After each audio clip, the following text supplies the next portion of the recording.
शायर डॉक्टर बशीर बद्र फरमाते हैं, लोग टूट जाते हैं एक घर बनाने में, तुम तरस नहीं खाते बस्तियां जलाने में। जी हाँ, ये बात बिल्कुल सही है। ये आज के दौर के घमंडी हुक्मरानों के नापाक कर्मकांडों पे बिल्कुल सटीक बैठते हैं।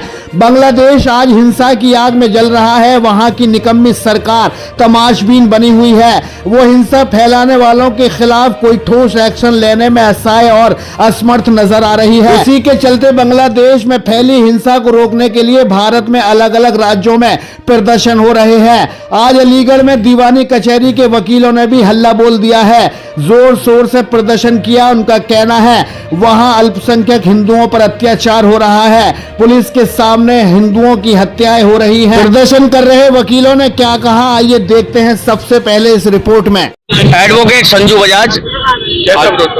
देखिए, जिस प्रकार से बांग्लादेश में अल्पसंख्यक हिंदुओं की हत्या लगातार की जा रही है, अभी हाल ही में घटना देखने को मिली कि किस प्रकार से दीपू नामक एक हिंदू लड़के को जिंदा जला दिया गया और सब लोग मूक दर्शक बने हुए हैं। वहां के जो पुलिसकर्मी हैं, जो सुरक्षाकर्मी हैं, वो सब लोग भी देख रहे हैं, लेकिन उसको कोई बचाया नहीं जा रहा है। लगातार इस प्रकार से अन्य जो देशों में, बांग्लादेश के अलावा भी अन्य पाकिस्तान हो या फिर अन्य जो देश हैं, जहां अल्पसंख्यक हिंदुओं की टारगेट करके जो इस्लामिक आतंकवाद के द्वारा जो हत्याएं की जा रही हैं, जिसके विरोध में आज अलीगढ़ दीवानी कचहरी के युवा क्रांतिकारी महासंघ के द्वारा बार एसोसिएशन के अध्यक्ष शैलेंद्र कुमार सिंह जी की अगुवाई में आज हमने यहाँ पर जुलूस निकालते हुए कचहरी के बाहर गेट नंबर 2 पर पुतला दहन करके रोष प्रकट किया है। दूसरा, हम लोग एक ज्ञापन दे रहे हैं एडीएम सिटी को, जिसमें प्रधानमंत्री जी को संबोधित एक ज्ञापन है, जिसमें ये मांग की गई है अधिवक्ताओं के द्वारा कि अल्पसंख्यक हिंदू जो बांग्लादेश में है उनकी सुरक्षा की जाए।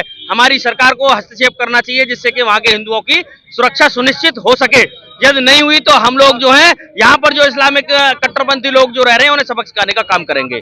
हिंसा न समाज के एतबार से और न इंसानियत के नजरिए से किसी भी समस्या का हल नहीं है। हम बांग्लादेश में हो रही हिंसा की कड़े शब्दों में निंदा करते हैं। जिस तरीके से अल्पसंख्यक हिंदुओं पर अत्याचार हो रहा है वो बहुत ही निंदनीय है। अब ये सवाल पैदा होता है कि हम प्रदर्शन सिर्फ दिखावे के लिए करते हैं या फिर हम हो रही हिंसा पर अपनी अंतरात्मा से सोचते हैं। वकील साहब का कहना है, अगर बांग्लादेश में हिंदुओं पर अत्याचार नहीं रुके तो हम यहाँ से कट्टरवादी मुसलमानों को खदेड़ने का काम करेंगे। एक कहावत बड़ी मशहूर है, भेड़ियों से हमारी पेश नहीं पड़ती, कभी कभी हम बकरियों के कान ऐंठने शुरू कर देते हैं। वकील साहब, बांग्लादेश को तहस नहस कर दो, हम आपके साथ हैं। बांग्लादेशियों को पकड़ पकड़ कर बाहर निकाल दो, हम आपके साथ हैं। हम अपने भारत की सुरक्षा के लिए किसी भी कीमत पर कोई भी रिस्क नहीं ले सकते। देश में अपनी सुरक्षा में बांग्लादेश के पूर्व प्रधानमंत्री शेख हसीना को छुपाकर रखने वाले देश के प्रधानमंत्री से भी कोई सवाल करोगे कि नहीं? जब घुसपैठियों की कोई जगह देश में नहीं तो फिर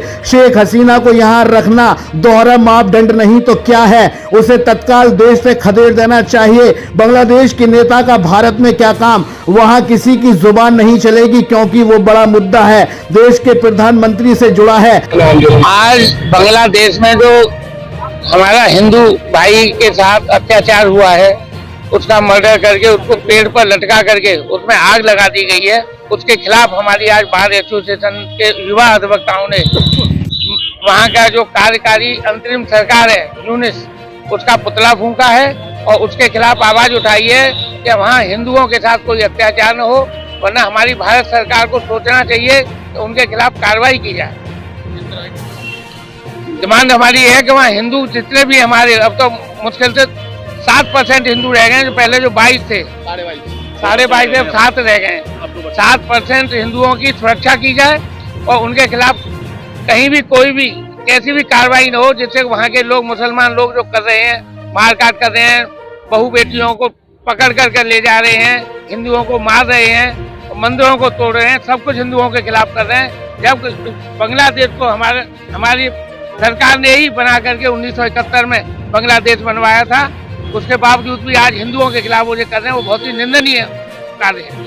किसी भी देश की सुख शांति को बर्बाद करने के लिए वहां की निकम्मी सरकार होती है। जब भी दंगे होते हैं, जब भी नौजवान व औरतें दंगों में मरती हैं, उनकी जान से मरने के जिम्मेदार सरकार में बैठे मंत्री होते हैं, जो हुड़दंगियों को धर्म के चश्मे से देखकर उनके उत्पात को नहीं रोक पाते। वहीं हिंसा के जन्मदाता होते हैं ऐसे सड़े हुए हुक्मरान आजकल बहुत ही लोकप्रिय हो रहे हैं, जिनको सबक सिखाना जनता का काम है।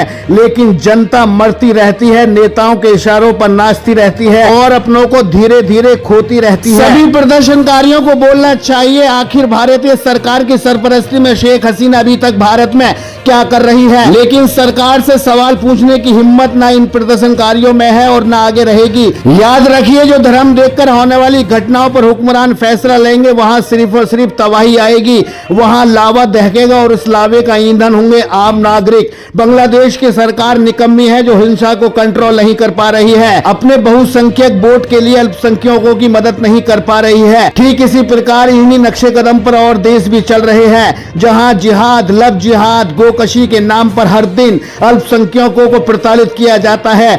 सरकार मूक दर्शक बनी रहती है, पुलिस चुपचाप तमाशा देखती है, लेकिन आहट जब ही निकलती है जब दुखती रग पर खुद का ही पैर पड़ जाता है।